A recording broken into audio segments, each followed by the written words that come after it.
Bonjour chers parents, bonjour chers abonnés. Aujourd'hui nous allons parler d'un module très important. Voilà, c'est le contrôle des devoirs des enfants. Donc nous allons voir un cas pratique, voilà, d'un enfant, parce que la dernière vidéo nous a permis de voir comment on pouvait enregistrer les enfants pour créer leur compte. Donc aujourd'hui on va donc simuler un cas pratique, voilà, d'un enfant qui doit se connecter et faire ses devoirs et comment le parent peut donc contrôler ses devoirs là. En allant à identification, l'enfant met, donc supposons que l'enfant Hervé veut travailler, password, voilà, on n'avait rien mis le jour qu'on crée son compte, et au niveau de terms, bon, on suppose que Hervé veut travailler pendant 30 minutes. Et là, ça ouvre donc le primaire, vous voyez que les autres sont bloqués, c'est grisé.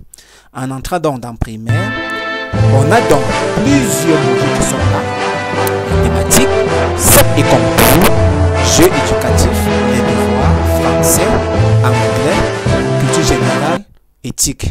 Alors, allons dans devoirs, ce qui nous intéresse aujourd'hui. Et à ce niveau, n'est-ce pas, nous avons donc les différents devoirs que l'enfant peut faire. Allons par exemple à addition. Et là, choisissons le niveau de l'enfant. Supposons que l'enfant est au niveau 1. C'est un exemple. Hein? Et on a donc le temps de réflexion ici qui est d'une minute, 60 secondes. Et voilà la première question. Calcule 1 plus 6. L'enfant prend son cahier, son ardoise et compte les bâtonnets, compte, donc calcule. Et vient ici, met sa réponse. Supposons que l'enfant trouve en mettant 7. Voilà, suivant.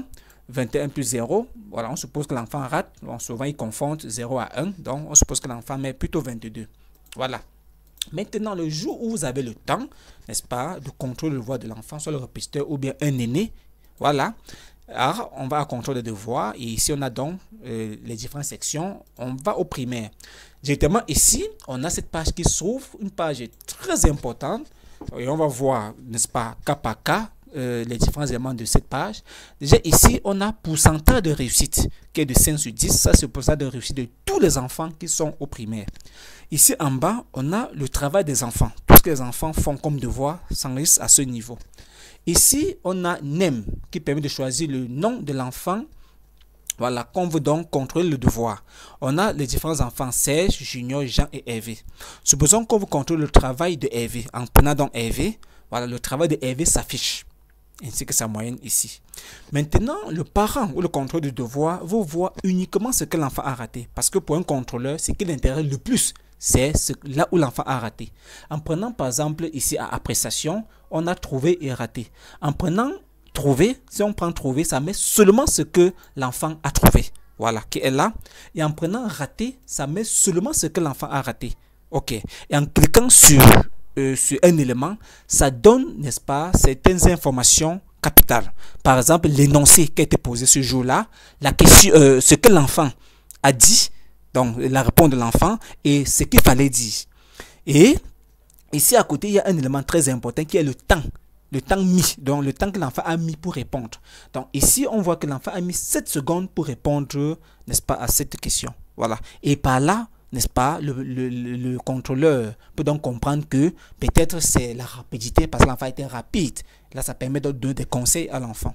Ici, c'est le temps ou la date. Donc ici, le parent peut mettre une date.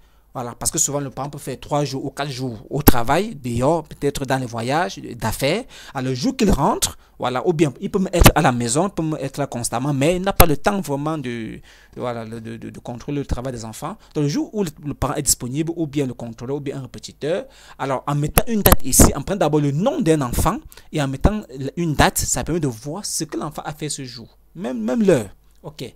Ici, au niveau de subject, c'est-à-dire matière, on peut faire une recherche par matière. Par exemple, en prenant français, là, on voit que l'enfant n'a rien fait en français.